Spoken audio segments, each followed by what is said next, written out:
Great culture. You're live. Ready? We're live? Yeah. Welcome to the THC Show, everybody. Started playing some drastically hip, and I was like, yeah, I gotta start my video now.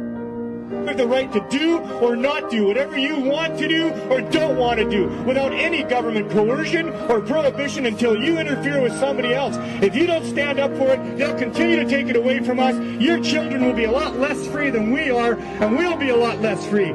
4:20, my alarm didn't go off. I know, but you were ready to spiel. I couldn't interrupt. I was waiting for that thing to go. I was kind of keeping my eye on it, you know? All right. Welcome to the THC Show, everybody. Good afternoon, and welcome to the THC Show. My name is Glenn Wells, and this is where, with truth about cannabis, we hope to effect change. How's it going? Another week has passed, and summer is officially here. Doesn't always seem like it, but it is. The weather has been a little bit crazy in some places. Not so bad here on the West Coast. So today we got a full show. I've got another Braving Healing video about 5 steps that saved this man's life after childhood sexual abuse. So we'll be playing that shortly. We have Gemma. We're doing a legal thing today. We have Gemma from Sweetgrass. That's why we got the big Sweetgrass behind us. I have some of their Crunchberry here to smoke. I'm going to be smoking that at 420 with Gemma. I got to do a little picture of it. I've got a picture of it. I'll show it at 420, but this is the bud right here. There we go. This is what we'll be smoking at 420. So I'll be preparing that and having it ready for that. Also, July 1st is the protest at Art Gallery Cannabis Day.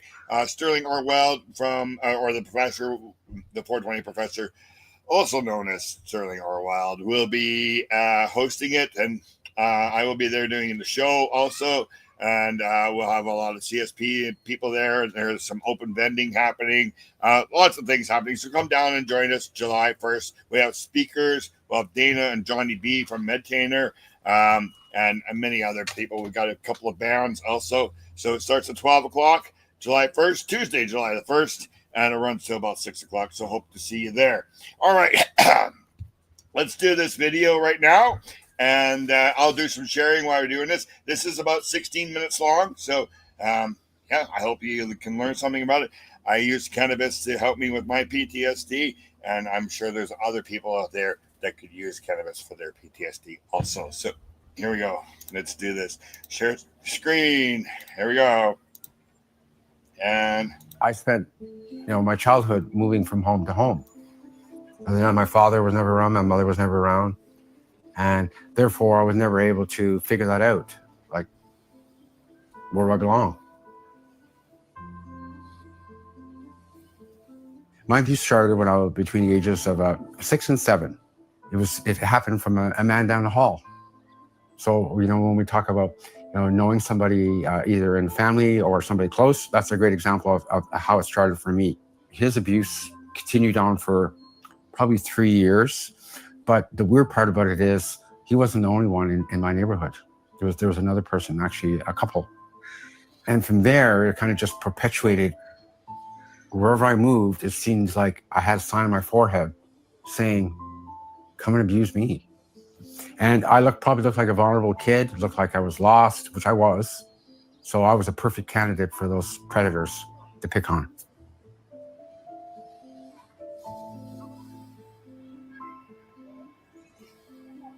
Around the age of 8, I remember telling my mother, and she never did nothing about it.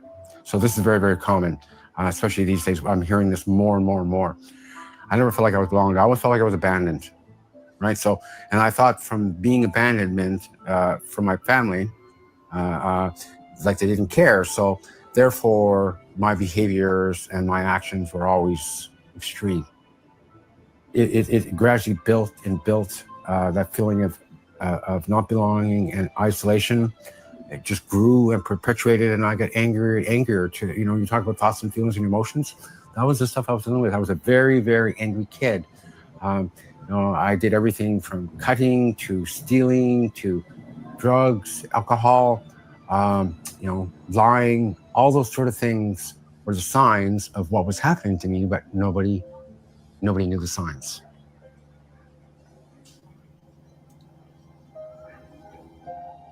I talk about self-sabotage. Well, I was the king of that, and it took me a long time to figure that out. That was what I was doing, and actually, when I think about it really deeply, it really became a habit. If I ever got into a relationship with an intimate partner, for example, I was always there for a short time, and then things would be just too good, and I didn't believe that I deserved that. So therefore, I would self-sabotage, and 9 times out of 10, I would walk away, believing I did not deserve that type of relationship. One of my relationships I'm going back almost 4 years ago, a relationship I was in at that time. And this woman I talked to, she was under the old beliefs of men don't cry, men can't be vulnerable. It just doesn't happen to men. And it wasn't a good experience. So I shut up for many years again after that. And then if I may add on to this, that I did tell other people, but whenever I did tell other people, I was shut down. Wasn't believed. It doesn't happen. It doesn't happen to boys. It doesn't happen to men. And it just further shut me down.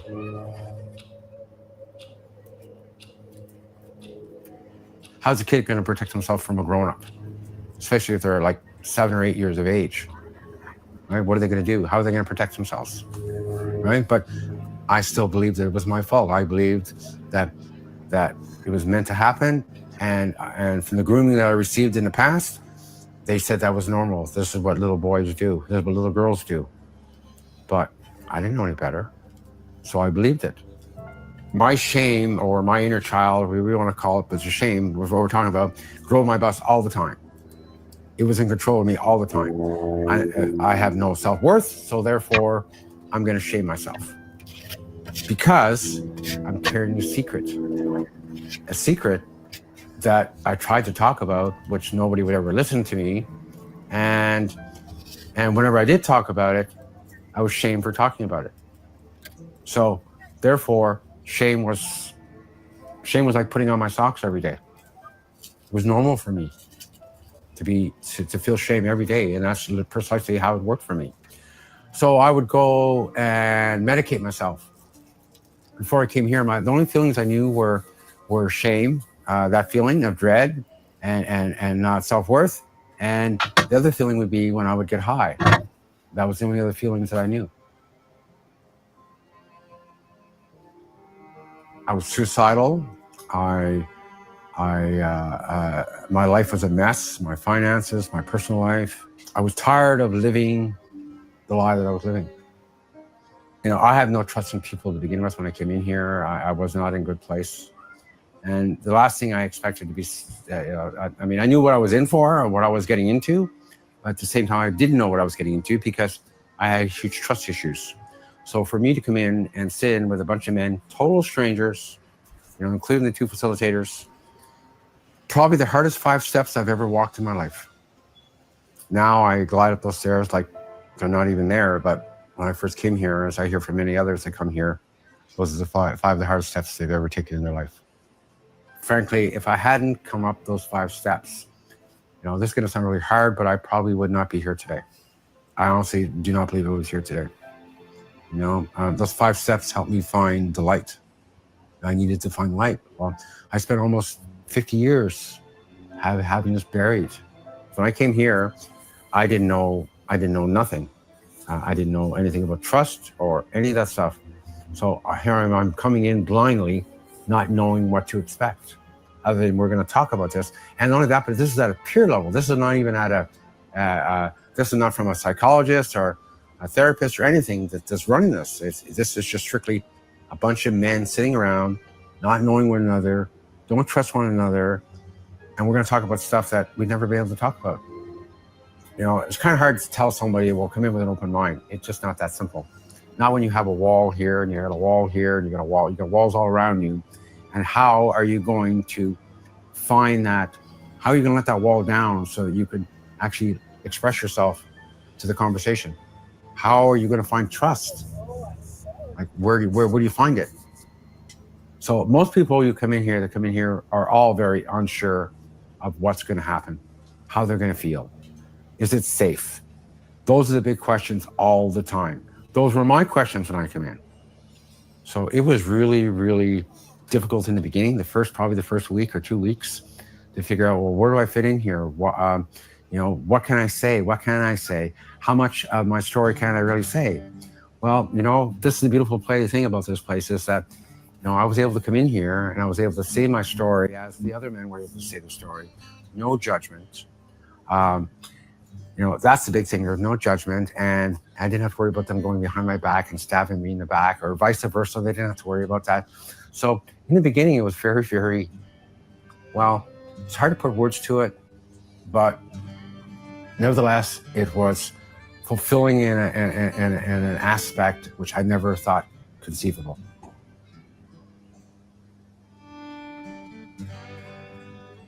I wasn't perfectly healed when I did the 15 weeks. When I was done, I had to work on more things.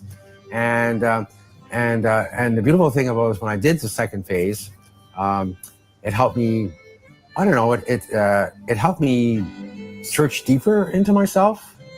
So then they asked me, well, Stuart, how would you like to facilitate? You be the guy in the group and you help deliver the program. I had to think about it a while. And I had to think about, well, what really can I offer? I come in here, I'm broken. I feel I'm broken. So what could I possibly offer if I'm broken? What could I tell those other men or women that would actually help them?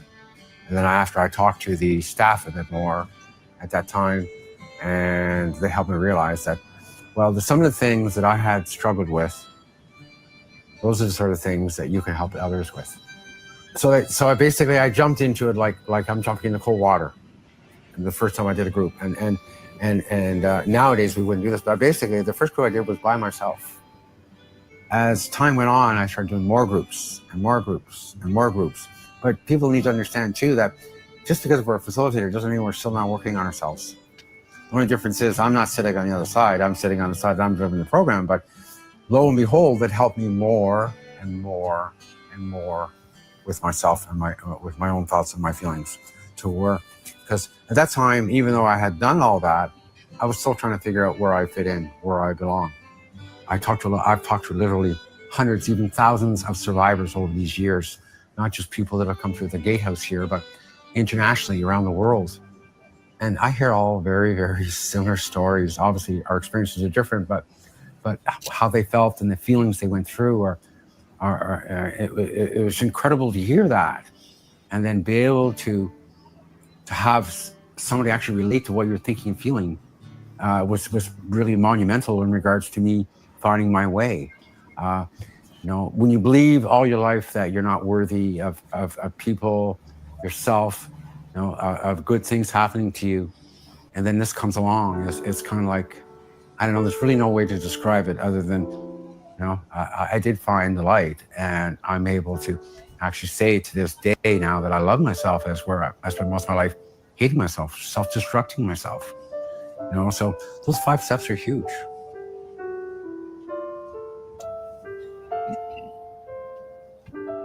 This whole journey through this whole time that I've been here, over a period of time, has brought strengths that I never knew that I had.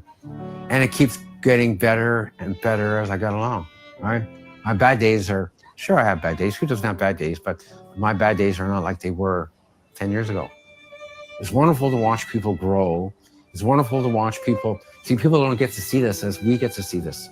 But you see, this is more strength that gives me at the same time, seeing them help themselves.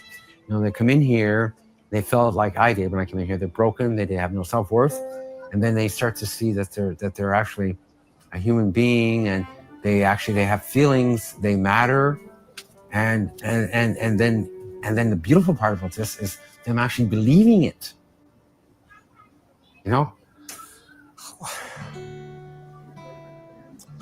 As I didn't believe in it in myself, and to me, every time I see this every day, it just helps me want to do more, and it just people need to understand that they're worth more than what they believe they were, right? From what other people told them. And it's wonderful to see that happen every day. And I get to see that every day. So there is light. There is a chance, for everybody to help themselves. But, but at the end of the day, it's up to us wanting to help ourselves. I mean, we can offer you all this, but if you don't do the work on yourself, then you're not going to change. What we do, it's a lot of magic. And the magic is when it comes down to it, is within yourself. We just need to see it. And we don't, as people that have been beaten down by others, it's not that easy to see.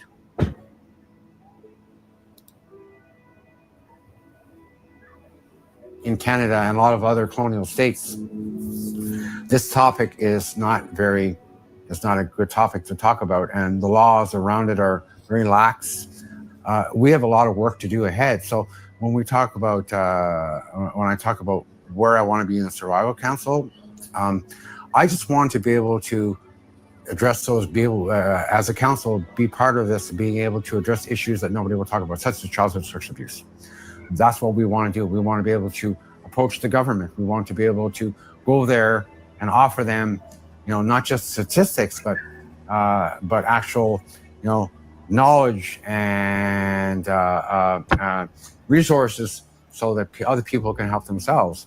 And I figured the only way we can do that is we do it as a whole. We do it as a group. Like, for example, if we have 20,000 or 30,000 people, just hypothetically speaking, across Canada, fighting for the same thing, then you are going to get results. But you can't do it as one, as we figured it out. We're the only second one in the world next to Germany. There's other countries that are trying to bring this in now as well. That wants the same thing. They want better representation for the government, so we can go to the government and we can consult the government on these issues. So really, this is what we're here to do, and we can offer expertise. Like, we literally, for all the people that are here, we have over 100 years of experience that we can offer to the government and to the public to help them to make changes, whether it make better laws, to provide better mental health for people, and then all the other modalities on top of that to go with that training as well. We're the voice of the people that are not being heard.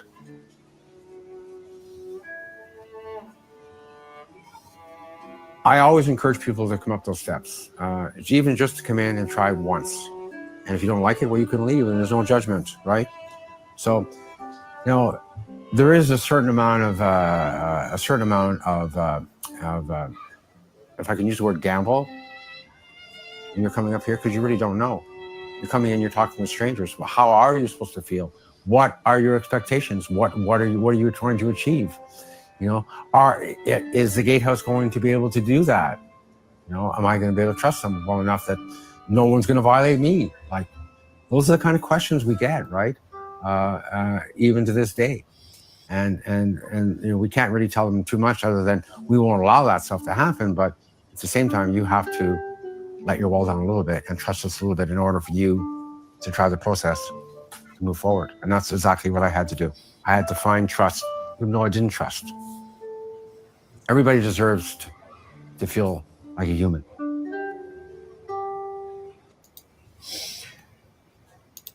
And we're back. Hey, that gentleman was so right. I was 11 years old when it happened to me. I had 18 years of shame, with 18 years of psychiatric help, and with the work, I am now a better person. I don't see a psychiatrist anymore or anything. So it does work. So if you were a child and this happened to you, reach out to Jeffrey Presler and his team, and they can help you. Like I said, they helped me. I'm now part of their documentary that you guys will be seeing soon. I'm sure that it's going to be done soon. So I'll be sharing that on the show. Anyways, I see Gemma's here. She's in the background. I just seen a smile there. So I've got a video of what Gemma does and what Sweetgrass does. So what I'm going to do is I'm going to bring in Gemma. We're going to smoke together, and while we're smoking, we'll play the video. So here we go. Good afternoon, Gemma. How are you? Oh, mute. Yeah. All right. Okay. Technical issue. Yeah, you were muted there for a minute. So welcome to the THC Show, and thank you very much for joining us. So I do have the joint here. It is now 4:20. Let's spark it up. This is some Crunchberry. This is my very first legal weed, and Gemma says this is a damn good indica. So we're about to find it because I'm really hyper right now. So I'm gonna know. All right, and while we're doing that, I'm gonna do your sweetgrass video. So it's good. I made up yesterday. All right. Let's see. Can I do this? Yes, I can. Add that to the stage, and here we go. Cheers! Cheers! Cheers!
And then I think we have one more. Yeah.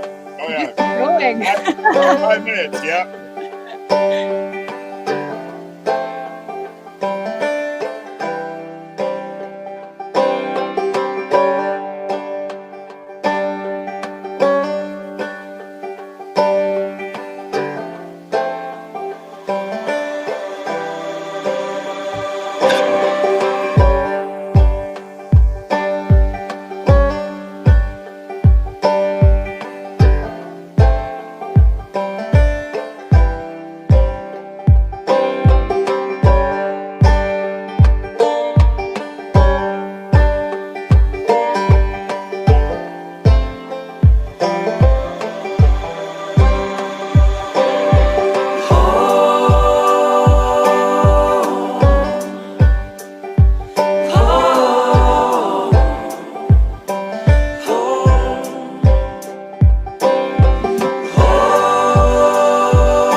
Da da da. Da, da, da. A big thing. Yep. And I think we got one more video. Yep. There we go. Yeah, this is the ASMR. Yes. For the ASMR fans. Nice. And it's French berry too. Was it too? Yeah. I love this crunch berry. It's very nice, very smooth. I'm really enjoying it. Thank you. I love that. I really like this, actually. I'm surprised.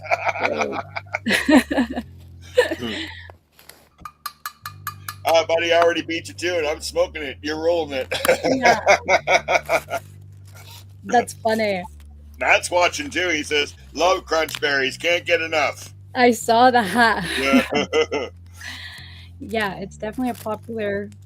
Well, this is a quiet video. We can talk while we're doing while he's doing that, right? Yeah. So tell everybody where you're from. People are asking if you have a link and stuff like that. No, this stuff can be found in your local government store, right?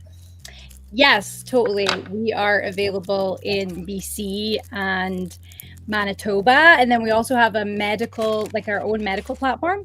Yeah. So kind of anyone with a prescription in Canada can access our cannabis online. There we go. Matt just put up the link for you guys. Thank you, Matt. Look at that. Amazing. He's on the ball. And do you actually do some of the growing yourself, or is it the gentleman that's in the video? So actually, this person who's in the video right now is a friend of ours, like a local friend. Yeah. But I did start in cultivation. So okay. Yeah, that's where I got my roots in cannabis. Oh, yeah. Well, in cannabis growing. Yeah, I started in the legacy market in the room. Yeah. Yeah, and it's been a really interesting journey because, you know, we used to prune plants in the dark in a bunker in the woods, you know? yeah. Like, and having cars parked far away from the home and bringing taxis in and stuff. You have to carpool and change before you come to work. I mean, we still have to change after, before working, but you know, it's, there's a lot of changes have happened, and it's been a wild ride going into the legal market. Yeah. So I got somebody trying to sell stuff here, and I just had to remove them. Oh. So the bud that we're showing is the crunch berry that you sent to me. So this is what I smoked today at 420. Nice. And this is what you grow in the Kootenays, right? Yeah, we're based in the Kootenays. We're in Weimar. Yeah. Which is like a very small town of, I think the last census was like less than 300 people. Okay. We saw that in the video, right? Yeah, that's our town. Exactly. That's like one of our owners in his truck driving through our little town. Yeah. Okay. Yeah. And so we're like 20 minutes from Nelson, which a lot of people know Nelson. Okay. Yeah. So we've been, you know, part of the Kootenay kind of legacy market, and there's quite a culture and history of growing in the Kootenay region. Yes, there is. Yeah, there really is like a long history, outdoor, especially on kind of like the north shore of Kootenay Lake, and then gradually transitioned into indoor growing also. Mm-hmm. So yeah, there's a lot of experience here with the plant, you know, with really growing the plant. Yep. I think that's one of the cool things about our company, honestly. Like, in my opinion, I say I came from cultivation. Like, everyone in the team comes from cultivation originally. Okay. So like, we've all got experience with the plant, you know, and the legal market is all about the product, but really it's about the plant, right? So, it's definitely about the plant. 44 years I've been smoking this plant. It's definitely about the plant. It's a special plant. It is. Even though the government says it's not. It's just recreational. They don't understand. I think it's a thing, you know. So this is part of the, like, for me, part of legally stewarding the plant is to try and influence the way it's currently regulated. Like, I think medical got lost in recreation, right? And so it's kind of about trying to bring it back around, to like steer it a little bit, you know? Yeah. Well, that's what we say at the show with The Truth About Cannabis. We hope to affect change, right? Yeah. Because cannabis is something that's going to help you health-wise. Even though Health Canada says it's not, they're lying. they're right? I don't know if it's that they're lying or that they don't understand really how to measure a plant like cannabis in the way that they're used to measuring things. Yes. You know? Okay. Yeah. But we all know that we have Sorry. Go ahead. Go ahead, ladies They're first. trying to maybe show them different ways to measure success of medicine. Mm-hmm. That's the way I've been thinking about it. Yeah. Yeah. They just won't recognize that it can help cancer patients. It can help epilepsy people and stuff like that. That's the thing that they're saying, that it's not a healthy plant, right? This is just only like alcohol. It's just recreational, right? But we have an endocannabinoid system. As soon as you use cannabinoids, which are also in food, there's cannabinoids in some food, like chocolate and stuff like that, right? Your body gets activated with those cannabinoids. So they can't say it's not a helpful thing. And you, even though you're a recreational smoker, you can't say you're not getting any medical benefit from it, because your body is medically getting something from it, right? Even if it's just on the weekend. Yeah, totally. I think there's the endocannabinoid system is a complex, and it's also like it's a major part of our overall bodily system. Like the endocannabinoid system is kind of the baseline for everything else, which is really not very widely taught in like medical school, for example. I know, totally forgotten about it. Yeah. And doctors who are currently in practice like haven't really studied it.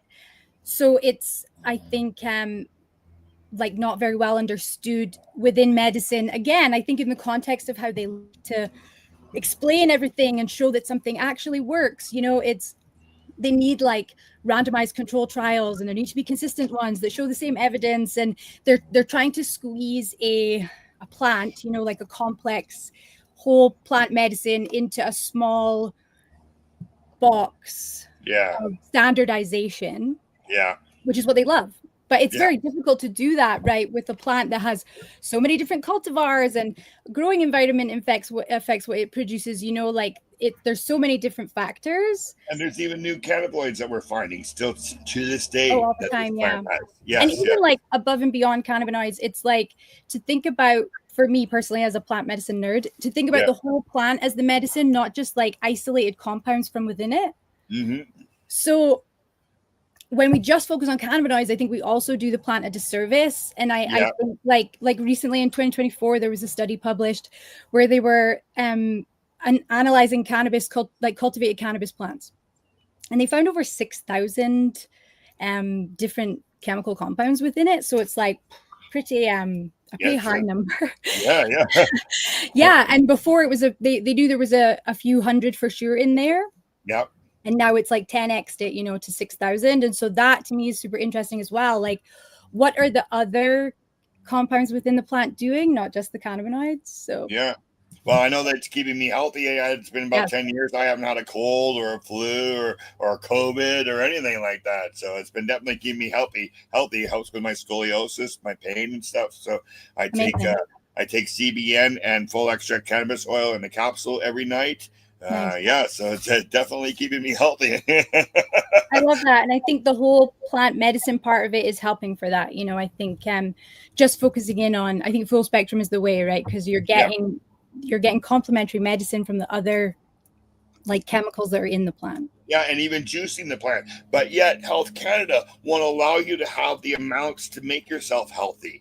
Like they think that you should only have 3 to 3.5 grams a day. You know, and they only think it's just for smoking. Like I've been fighting with them to get 100 gram a day because I juice it. I make capsules. I make edibles with it. I barter with it. Right. So you know, they don't understand it. It's like they believe their own propaganda. They hired a bunch of people who believe their own propaganda, and they won't put anybody in there that actually knows what the hell they're talking about. You know, when it comes to cannabis. Yeah, I think they're not the right people to be managing complex plant medicine. Exactly. Across the board. Like I think any type of plant medicine, I think they don't have the tools, the training, the knowledge, and I think it should be considered differently from, you know, pharmaceutical medicine. Oh, yeah, definitely. Yeah, totally. It needs a different group. And I'm not saying, I don't necessarily think cannabis shouldn't be regulated. I think that regulation makes a lot of sense in a lot of industries, and you know, sometimes capitalism needs to be checked. So yeah. Well, you know, they don't understand also that some people will have a higher tolerance than other people. They can't just standardize, like you said, that 10 milligrams is the maximum that you can get in the store. Well, that's only for recreational people. Me, I take 100 milligrams every night. I can't go to the store and buy 100 milligrams every day because I live on a disability pension, which doesn't allow me to buy from a store, right? I have to buy from the gray market because it's cheaper for me, right, in order to get my medicine. So it kind of sucks. Yeah, it would be hard to get you the high dosages in the recreational market, like edibles. I mean, it's changing. Yeah. Now you can have 100 milligrams of edibles per package, but every 10 milligrams within that package has to be wrapped in a child-proof wrapper that contains all the label information on it. And then the over bag for that also has to contain that information and be child-proof. It's just so it's like, okay, well, we can do more, but we're also just the amount of garbage that's being produced from that, and the amount of costs, it's unnecessary costs, and it's just it's not being regulated in a manner that is going to allow it to be an effective industry that can also service medical patients. And that's the expectation right now, is that recreational is servicing medical, but it's falling short. Totally. It's too expensive to do that for medical. It really is. And what about the people who have a high tolerance to edibles? Like, I know people that can take 1,000 milligrams and not even feel it. Wow. So what are they supposed to do? You don't know anybody like that? That blows my mind. 1,000? 1,000 milligrams. I've seen them eat a whole 1,000 milligrams, not even affected. No, it's crazy. I know. I could probably. Well, even I'm thinking about people who get licensed to grow from themselves, who use it as medicine. Yes. And I know a couple of people who do this. Yeah. And they're reapplying for their licenses. They're reapplying for their licenses now, and they're being cut. So the number of plants being allowed to grow for yourself, especially if you are juicing, you actually you use a lot of plant matter. They don't understand that. They just think that cannabis is for smoking and that's it, right? It really sucks. It really sucks the bag, man. Yeah, I think it's important that we have to. There's things that can be done to start showing them. It's talking their language, Yeah. And I think there are people starting to gather together the data and the research to really show them that they're not looking at it the right way. And I think that's what it takes. It just takes a lot of time. It is going to take time to shift the needle, which is annoying. But I do think it will shift.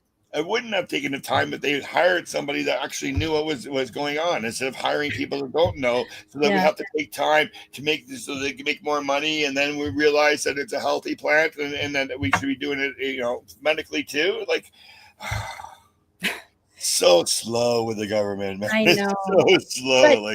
But people like you and I, we want it to move fast. Yeah. Well, we already know. Right, the people who have been fighting all these years for these rights that they now have, right? We already know what we can do and how it can help us and stuff like that. There's lots of doctors out there. There's addiction doctors that know about cannabis and stuff like that now.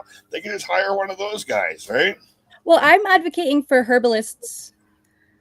Are you good?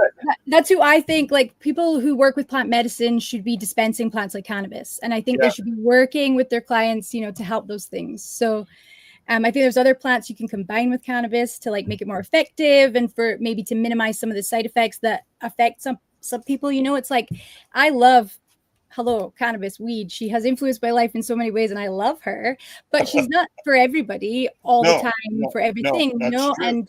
And a lot of people are looking for guidance. They're just looking for some information and a little bit of help in picking products and dosages and ways of consumption to help guide their medicine journey. And that is really missing. There's cannabis educators who are trying to step into it, but we're our hands are tied as producers. We're not really allowed to talk about it. I know. There's so much. You can't let them smell it. You can't tell them how it's going to benefit them. Well, I think that's just one thing. That's just not true. In some dispensaries, they are really trying to have smell jars and try and help the customer have some experience. Yeah, so there are some good dispensaries doing that for sure.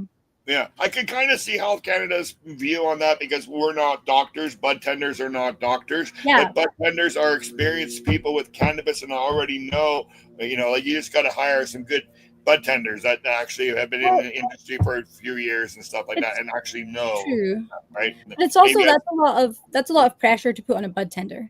I think there could be another space. Bud tenders are awesome, don't get me wrong, but expecting them to know everything and being up to date on like the latest research. And you know, they're working in a retail recreational industry, and I think that's its own thing. And but having people who are experienced in guiding someone with plant medicine is a different thing altogether. So maybe AI can help. oh God. Right? I know. You walk into a store, talk to a tablet, tell the tablet what conditions you have, and then AI would be able to tell you what cannabis would probably be good for you. But where's the AI getting its information from? I guess from us people, I don't know, but yeah. But I see your point there. Yeah. I'm just curious about that. It's not that I don't fully trust it, but cite your sources, please. I'm just saying that it can retain more information than just our human brain. So 100%. That's why we would be able to put a whole bunch of information into it, and then we'd be able to answer it, not just have us make a mistake when we're answering it, right? So that was kind of the thing I was going for. I know that Johnny B from Medtainer has been doing some AI called Greenway or something like that. Yeah, I think that's what I was just going to say. I'm pretty sure there is someone working on an AI like chatbot that's totally fed up-to-date research papers and other things. I'm out for my pre-roll here. I've already had that with drink. Damn. So tell us about your cannabis journey. How did you start using cannabis? And have you been growing as long as I don't use her name, but we call her the lady grower on the show. Have you been growing as long as her? The lady grower. Yes, I was showing you some pictures earlier. Yeah, totally. No, I have not. I started my cannabis growing journey in 2017, so really not that long ago. But I started my journey with cannabis, I think I was 14. Wow, you beat me. I was 16. It was hash. Yeah. Oh, yes. And we smoked it out of a Coke can pipe. I don't even know how got this information. I can't really remember where the hash came from. Like, must have had a friend with an older sibling, you know. Yeah. Were you in Scotland or were you here? I was in Scotland, yeah. So in Scotland, we were smoking hash on Coke can pipes just like we do in Canada and the US. Eh? Yeah. Yeah. United across the globe. We need to find a way to smoke this. Yes, what have we got? Yeah. There's apples. You can smoke with an apple and all kinds of stuff. Yeah, totally. Yeah, there's a whole there's this person on Instagram, Weed Crafts, and she does so many different crafts out of smoking devices. It's pretty fun. Oh, really? Eh? Yeah. Oh, wow. I've never seen that lady. Yeah. That'd be cool. Maybe a nice person to have on the show, maybe, or something like that. Maybe, yeah. But I have found that like cannabis, it's interesting. I went to like a spirit plant medicine conference in Vancouver, and someone I was talking to felt like the cannabis spirit was with me because there was like a mischievous kind of energy about me. Yeah, I can see that. Yes. And I was thinking about it, and I think really it's been a major part of my life. Like I've traveled a lot before I got to Canada, and everywhere I went, I kind of had interesting experiences with weed. And like walking into a cornfield in New Zealand, and it's a patch. Like nice in the middle. So the corn is all hiding it. Yeah, I've seen that kind of stuff. Yeah. It was the first time I saw major growing. It was interesting. Okay, what would be your most interesting story from another part of the world with cannabis? Oh my gosh. There's got to be something that was like really cool, like maybe running through fields in some country and getting hash all over your body or whatever. I do feel like that walking into a cornfield and seeing it in the middle was just so crazy because it really, you could never have told it was there. No. The unless you're flying above it. Yeah, well, yeah. From the ground. Couldn't tell. So that was really wild. But I also just think that like even outside of growing it, like smoking it and consuming it has led me to meet such interesting people and go on interesting adventures. I think interesting people smoke weed in my experience, and the stoners find each other, which is we do. Yeah. So, birds of a feather flock together, right? 100%. Yeah. It's like somehow I lived in Japan for a little while. In Japan, it's very difficult to access weed. Very dangerous too. You could end up in jail, right? Yeah. And in my first night in the town I went to go and work in a bar, I met like a person I met, we were chatting, he was Japanese, and he was like, oh, and I have good weed. You know, it's like you knew he had to tell me or something, but it was very interesting. I think us stoners can tell other stoners. We Yeah, just happen to know, right? Yeah. Yeah, totally. For sure. Oh wow! So you've been around. You've been to Scotland. You've been to Japan. Where else have you been? And have you done growing in other countries or just here in Canada? No, just in Canada has been my growing experience. So Okay. I was lucky to actually hook up with the people who like own sweetgrass. Yes. When I was here looking for work. Yeah. And and I got taken into a bunker in the woods, and I got taught how to take care of cannabis plants, and started off trimming, and then actually that's not true. My first day was cloning. It was cloning, eh? It's a magical experience. Yeah. I have never learned how to clone. I just do it always from seed. Right? Yeah, you showed me a picture of your plant. Yeah. Well, and I like because the seed has that anchor root, right? With clones, it just goes across the top, right? So if we happen to have a windstorm or something like that, it can, I guess, technically blow over my plant, right?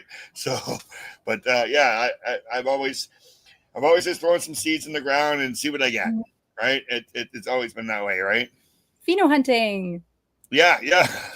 Well, fun. this year I got some jealousy going, and the 3 clones were pink from the lady grower. So yeah. And they had some extra ones. So some of my neighbors here in Mission have got some pink also.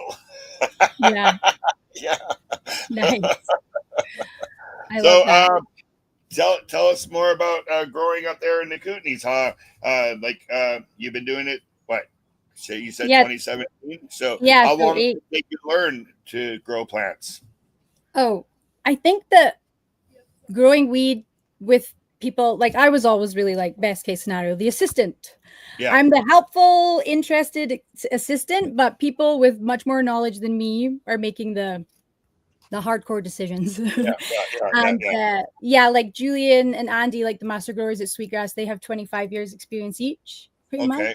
Yeah, so they're a very cool duo because they both are like nerdy about different complementary things.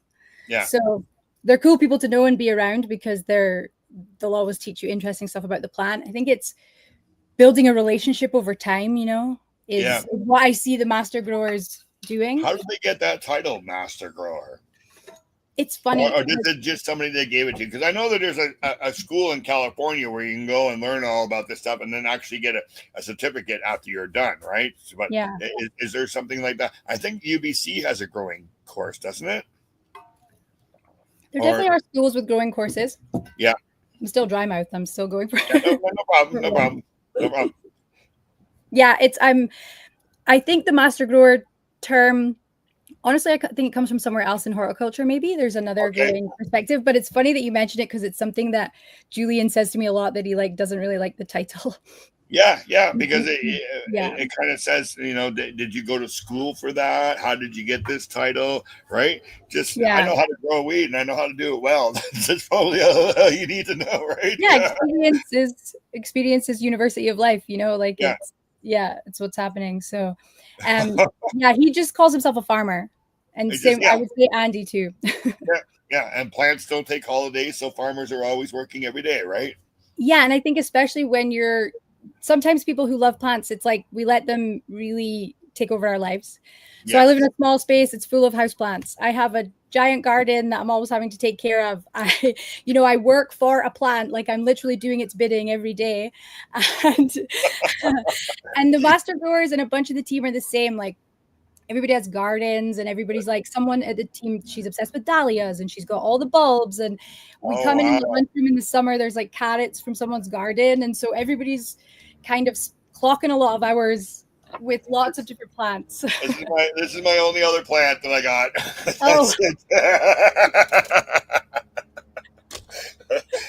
That's it. You had you had a green space outside. There's plants in your there's yard. some plants in the back. Yeah, but as to a house plant, that's about it. Do you actually have one growing beside you at your bed or something on your little night table?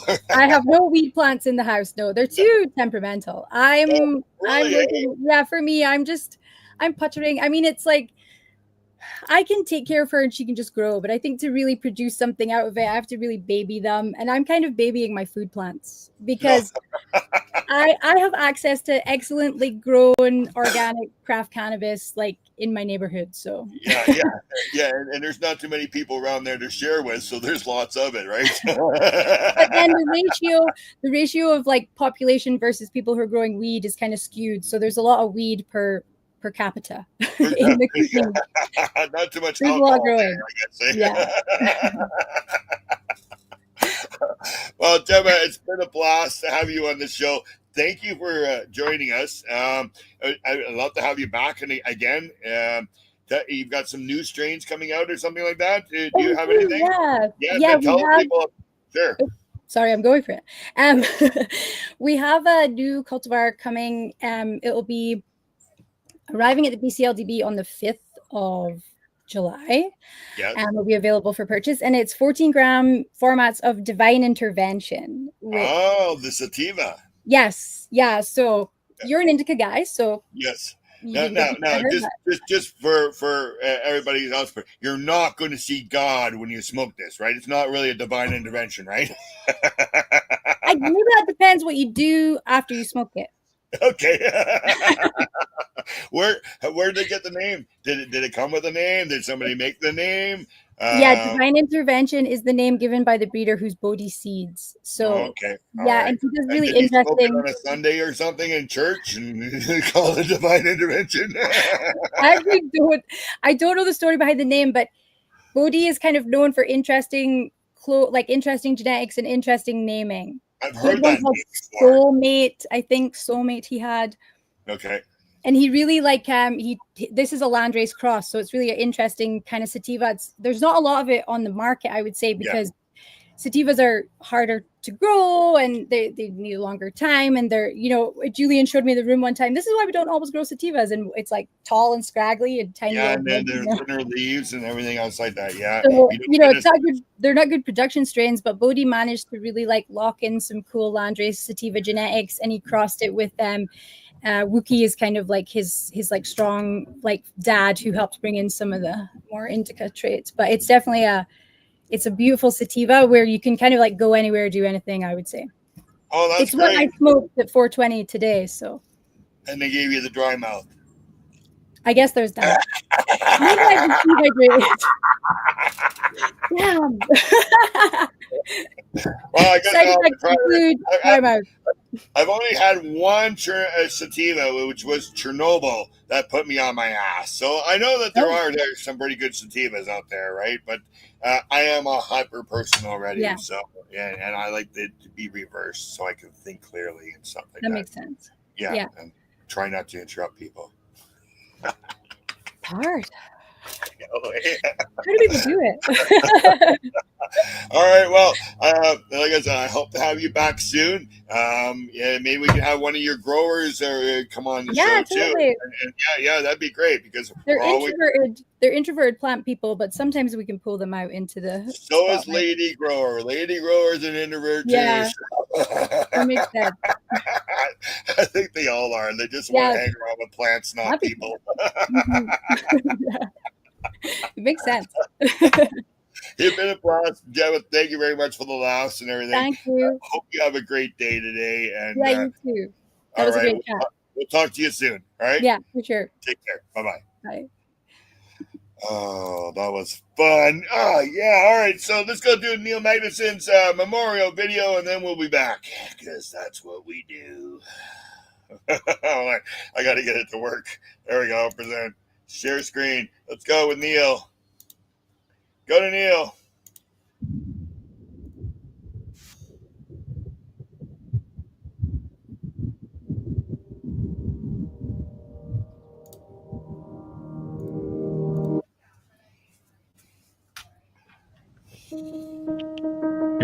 Oh, well. Welcome to the THC Show with Neil. THC stands for Truth, Hope, and Change, and we're going to hope to cover all the different latest news and stuff to do in the cannabis world, and do it in a way that gives you some hope and maybe provides some opportunity for change.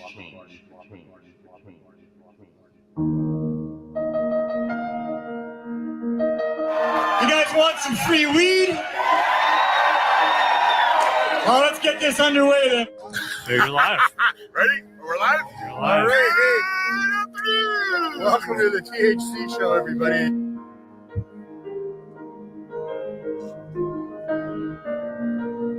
It looks like some pretty nice stuff here, Neil. Oh yeah, have you seen the plants? Yes, I just saw the plants. Beautiful. Plants are awesome. The laws against cannabis are very destructive, and they fly right in the face of what it means to be a Canadian and what it means to be in a free country. If you're not free to grow a plant and use a plant for your arthritis, pain, or to feel good or whatever you want, you're not free. There is so much oppression of our great culture here. There is so much hypocrisy and corruption in this world we're living in. And we're still going to fight hard to get what we deserve. You deserve the right to do or not do whatever you want to do or don't want to do without any government coercion or prohibition until you interfere with somebody else. If you don't stand up for it, they'll continue to take it away from us. Your children will be a lot less free than we are, and we'll be a lot less free. Hey, it's 4:20. My alarm didn't go off. What happened? But you were in this field. I couldn't interrupt. I was waiting for that thing to go. I was kind of keeping my eye on it, you know. All right. Wow. We really are making an impact in this community and offsetting the use of opioids. I thank everybody that's been involved and helped us get here, and I'm really looking forward to another great year. I can't thank enough all the people that helped me do this. I thank you, the viewer, for watching. It's really been great to have you along. I hope that we're able to make a difference in your life and maybe make a difference in the world somewhere. And I want you all to have as much fun as you can changing the world. From myself, Neil Magnuson, Pot TV, and the THC Show, have as much fun as you can changing the world.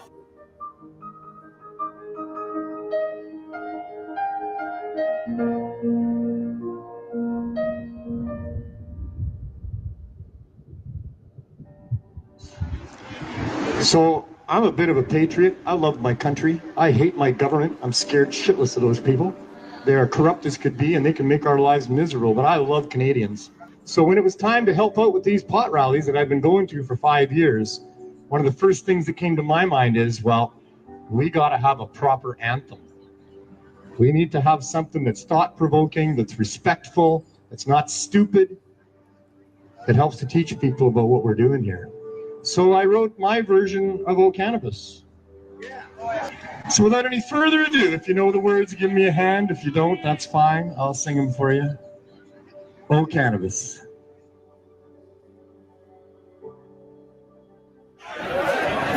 Oh, cannabis, the sacred plant of peace. With healing powers, it helps our eyes to see. And with glowing joints, we make the point that the true north should be free. And with wise red eyes, we criticize the war against our family. God keep our staff from the police. Oh, cannabis, we stand here high and proud for this.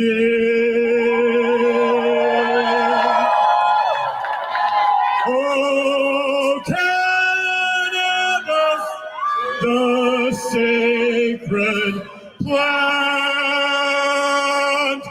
of peace. Thank you. Let's get you some marijuana.